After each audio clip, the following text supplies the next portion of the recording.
नमस्कार. मी भाऊ तोरसेकर. तुम्ही बघत आहात प्रतिपक्ष. मित्रांनो, आज सुप्रीम कोर्टामध्ये जी सुनावणी चालू आहे त्यासाठी ज्या ज्या पद्धतीच्या कायदेशीर कोलांट्या उड्या मारल्या जात आहेत त्या संदर्भाने एक महत्वाची गोष्ट कोणीही कोणाला सांगत नाहीये, ती सांगण्यासाठी मी आजचा व्हिडिओ करतोय. काहीच नाही तर आता मग धनुष्यबाण गोठवा. जर धनुष्यबाणी निशाणी आणि शिवसेना हे नाव उद्धव ठाकरेंना मिळणार नसेल तर ते गोठवा, इतकी टोकाची मागणी ठाकरेंचे वकील कपिल सिब्बल यांनी केलेली आहे. पण निशाणी अशी गोठवता येते का ज्यासाठी सादिक अली केसचा निकाल दिला जातोय? तो जवळजवळ 69-70 सालचा विषय आहे. ज्या वेळेला काँग्रेसमध्ये इंदिरा गांधी आणि त्यावेळेचं हायकमांड यांच्यामध्ये डिस्प्यूट निर्माण झाला होता आणि काँग्रेसचे दोन तुकडे पडले होते, तेव्हा काँग्रेसची मूळ निशाणी अगदी आरंभापासूनची बैलजोडी असं होतं. ती निशाणी कोणाची हा वाद झाला आणि त्यावरून मग दोन गट होते, एकाला इंडिकेट म्हणायचे, एकाला सिंडिकेट म्हणायचे. इंदिरा गांधींचा पक्ष म्हणजे किंवा गट म्हणजे इंडिकेट आणि मोरारजी वगैरे कामराज यांचा गट म्हणजे सिंडिकेट. असो, त्या वादात जायची गरज नाही. पण ज्या वेळेला हा विषय निवडणूक आयोगाकडे गेला तेव्हा त्या निवडणूक आयोगाने एक निर्णय घेतला की बाबांनो, तुम्ही दोघेही येणाऱ्या आगामी निवडणुकीमध्ये वेगवेगळं चिन्ह आणि वेगवेगळं नाव घेऊन लढा. त्यापैकी सिंडिकेटला म्हणजे ज्यांच्याकडे संघटनात्मक बहुमत होतं त्यांना काँग्रेस ऑर्गनायझेशन म्हणजे काँग्रेस ओ आणि इंदिरा गांधींना काँग्रेस आर म्हणजे काँग्रेस रुलिंग अशी दोन नावं देण्यात आली. इंदिरा गांधींना गाय वासरू ही निशाणी देण्यात आली, तर मोरारजी वगैरे यांच्या संघटन काँग्रेसला चरखा चलाती महिला अशी दोन निशाणी देण्यात आली. पण 1971च्या मध्यावधी निवडणुकीत दोन्ही काँग्रेस एकमेकाविरुद्ध लढल्या. सगळ्या निवडणुका लोकसभेच्या मध्यावधी झाल्या आणि त्यामध्ये जेव्हा इंदिराजींना प्रचंड 2/3 बहुमत मिळालं तेव्हा निवडणूक आयोगाने इंदिराजींना बैलजोडी ही निशाणी देऊ केली होती की जनतेने म्हणजे मतदाराने इंदिरा गांधी म्हणजेच काँग्रेस आहे किंवा इंदिराजींचा गट म्हणजेच काँग्रेस आहे याच्यावर शिक्कामोर्तब केलंय. आणि म्हणून निवडणुकीच्या प्रक्रियेतून ज्या काँग्रेसला अधिकाधिक मतदारांनी कौल दिलाय त्या काँग्रेसला अधिकृत काँग्रेस म्हणून मान्यता देण्याचा निर्णय निवडणूक आयोगाने घेतला होता. पण इंदिराजींनी बैलजोडी गाय वासरू या निशाणीवर बहुमत मिळवलं होतं, तर त्यांनी साफ सांगितलं मला बैलजोडी ही निशाणी नकोय. आणि निवडणूक आयोगाने सांगितलं अधिकार तुम्ही हा डिस्प्यूट घेऊन आला तेव्हा तुम्हाला पाहिजे होती, त्यांनाही पाहिजे होती. दोन वेगळे पक्ष म्हणून आम्ही तुम्हाला तात्पुरती सोय दिली होती. तर इंदिराजी म्हणाल तात्पुरती सोय असली तरी ज्या निशाणीवर मी निवडणूक जिंकली ती मला कायम करायची आहे. मग निवडणूक आयोगाने सांगितलं मग बैल जोडीचं काय करायचं? तेव्हा इंदिराजींनी सांगितलं ही बैलजोडी ही काँग्रेसची अधिकृत निशाणी जी आहे वर्षानुवर्ष चालत आलेली ती गोठवून टाका. कळलं काय झालं ते? निवडणूक आयोगाने परस्पर निर्णय घेऊन बैलजोडी ही काँग्रेसची मूळ निशाणी गोठवलेली नाही.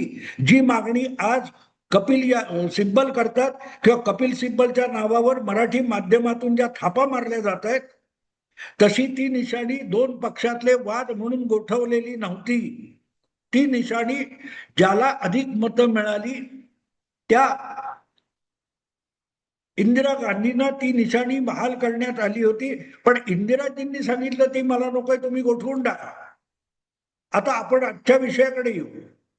आजच्या विषयाकडे आल्यानंतर हा सगळा निवडणुकीच्या संदर्भातला किंवा निवडणूक आयोगाच्या संदर्भातला जो वादाचा विषय आहे तो उकरून कोणी काढला? आता जेव्हा म्हटलं जातं की शिवसेनेचे 2 गट होते पण दोघांचेही प्रमुख पक्षप्रमुख उद्धव ठाकरेच होते वगैरे वगैरे युक्तिवाद केले जातात, तेव्हा तो युक्तिवाद झिडकारणारा पहिला माणूस उद्धव ठाकरेच होते. आपल्याला धनुष्यबाण मिळावा यासाठी निवडणूक आयोगात धाव घेणारा पहिला माणूस उद्धव ठाकरे होते. त्यावेळेला अंधेरी पूर्व या विधानसभा क्षेत्राचे आमदार रमेश लटके यांचा करोना काळामध्ये आकस्मिक मृत्यू झाला होता आणि त्यामुळे त्या रिकाम्या झालेल्या जागेसाठी अंधेरी पूर्वची पोटनिवडणूक व्हायची होती. अशा वेळेला एकनाथ शिंदे आपला उमेदवार उभा करतील किंवा उद्धव ठाकरे हे म्हणाले की आम्हाला आमचा उमेदवार लढवायचा आहे, तर मग आम्हाला अधिकृतरित्या पक्ष म्हणून निशाणी धनुष्यबाण पाहिजे. पण त्यांनी तसा दावा केल्यानंतर दुसरी बाजू म्हणून एकनाथ शिंदेना सुद्धा निवडणूक आयोगात जावं लागलं आणि त्यांनी सुद्धा आम्हीच ओरिजिनल शिवसेना आहोत असा दावा केला.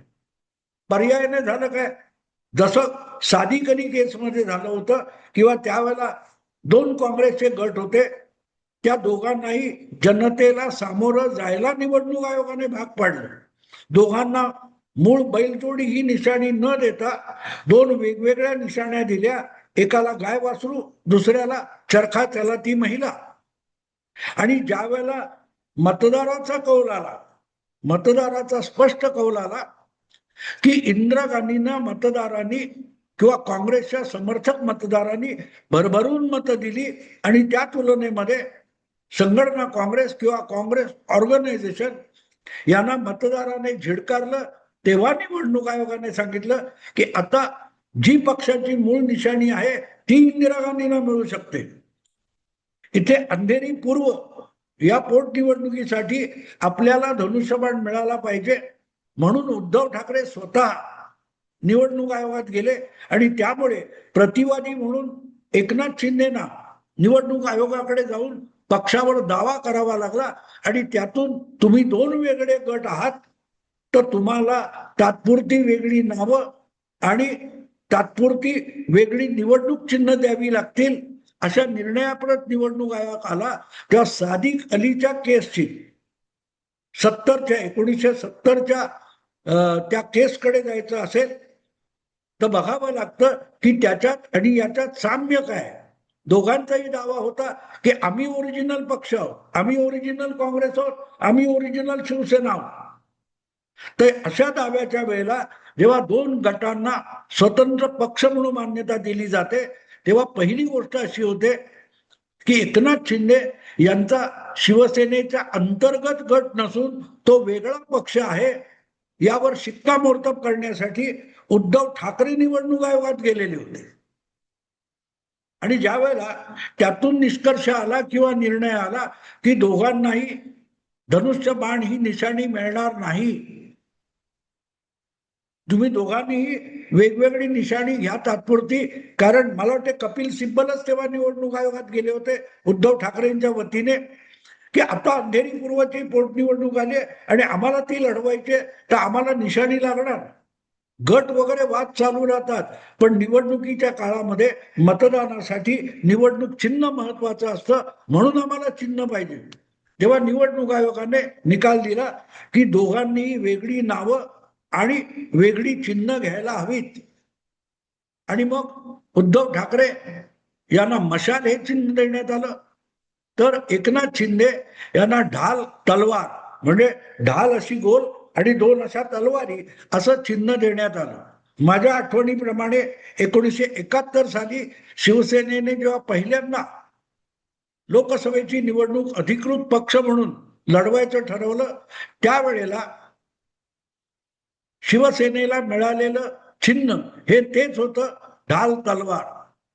कारण त्याची नंतरच्या काळात कम्युनिस्टांनी वडा मिरची अशी टिंगल केली होती जेव्हा शिवसेना साफ पराभूत झाली.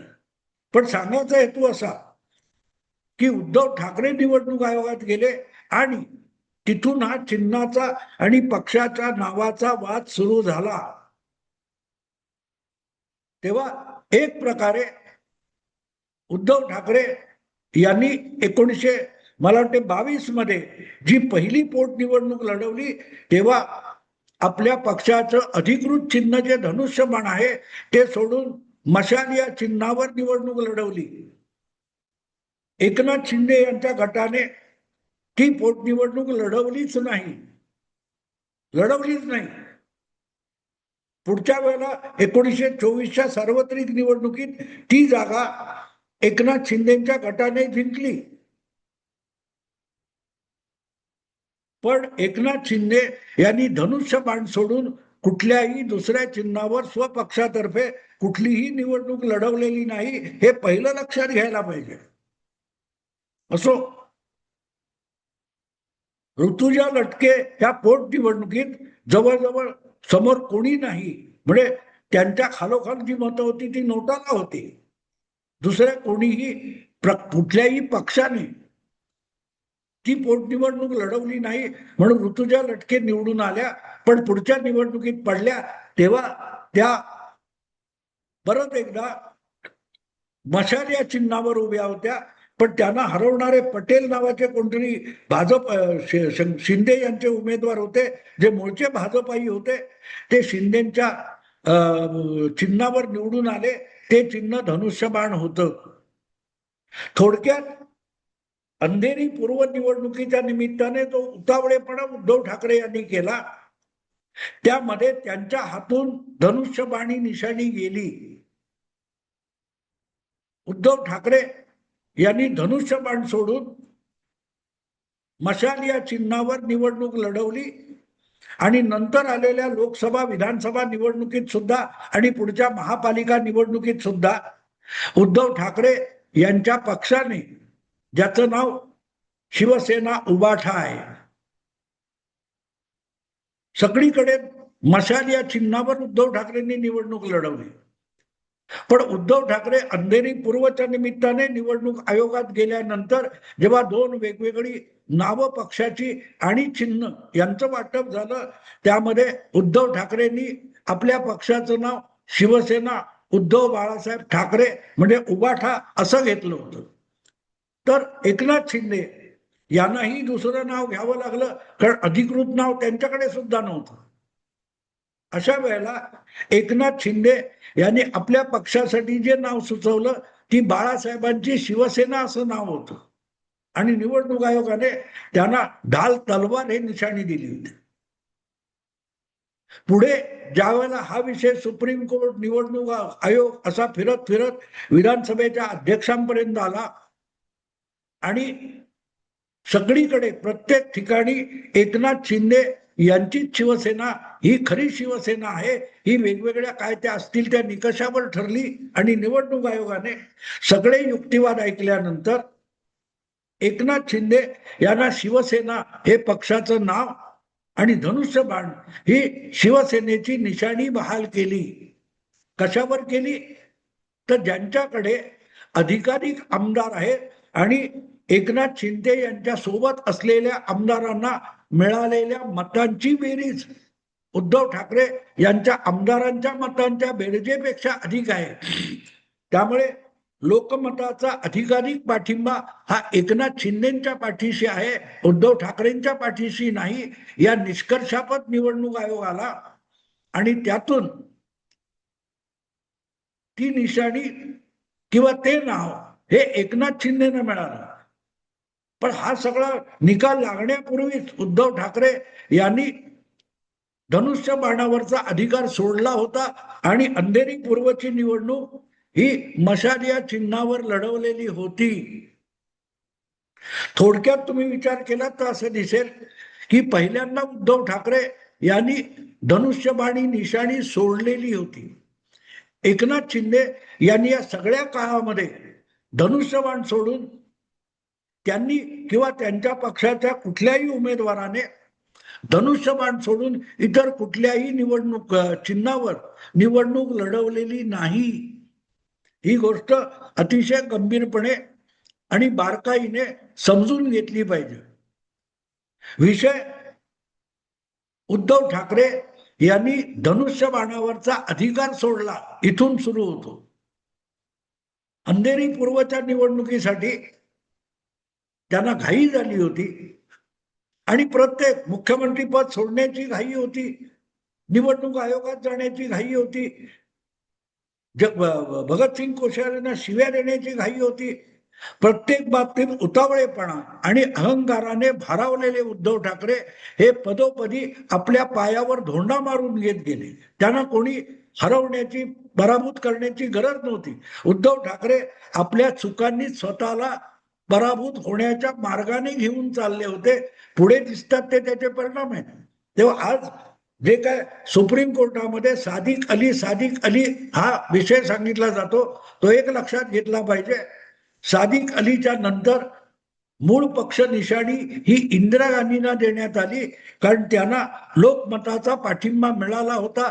तेवढा ओरिजिनल संघटना पदाधिकारी गट जो होता कामराज वगैरे त्यांना मिळाला नव्हता. आणि इथे पण एकनाथ शिंदे यांच्या आमदारांच्या मतांची बेरीज आणि उद्धव ठाकरे यांच्याकडे शिल्लक उरलेल्या आमदारांच्या मतांची बेरीज हे करूनच निवडणूक आयोगाने हा निर्णय घेतला. त्या सादिक अली केसचा जर संदर्भ दिला तरीही एकनाथ शिंदे यांचंच पारडं जड ठरतं हे विसरून चालणार नाही. बाकी पंख लावून कोणी मूर्खाच्या नंदनवनामध्ये बागडायला कोणाचीही हरकत नाही. लोकशाहीने आपल्याला जे वेगवेगळे अधिकार दिलेत त्यामध्ये मूर्खपणा करायचाही अधिकार अबाधित आहे. मग तो उद्धव ठाकरेंना आहे, तसाच मराठी चॅनेलवरच्या सगळ्या पत्रकारांना तो अधिकार आहे, तो असीम सरोदेंना आहे, तो उल्हास बापटांना सुद्धा आहे. बाकी जग खुळं आहे, सगळी काही ती अक्कल माझ्याकडेच सामावलेली आहे. या थाटात वागणाऱ्यांना व्यवहारातले पराभव स्वीकारावे लागतात, ही वस्तुस्थिती आहे. पण आत्ता जी सुप्रीम कोर्टात केस चालू आहे तिचं सार इतकंच आहे की उद्धव ठाकरे यांनी धनुष्यबाणावरचा अधिकार सोडला, म्हणून एकनाथ शिंदे यांना धनुष्यबाण आणि पक्षाचं नाव मिळणं सोपं झालं. ही वस्तुस्थिती कोणीही नाकारू शकत नाही. मित्रांनो, विषय आवडला लाईक करा, शेअर करा आणि प्रतिपक्षाला सबस्क्राईब करा. नमस्कार.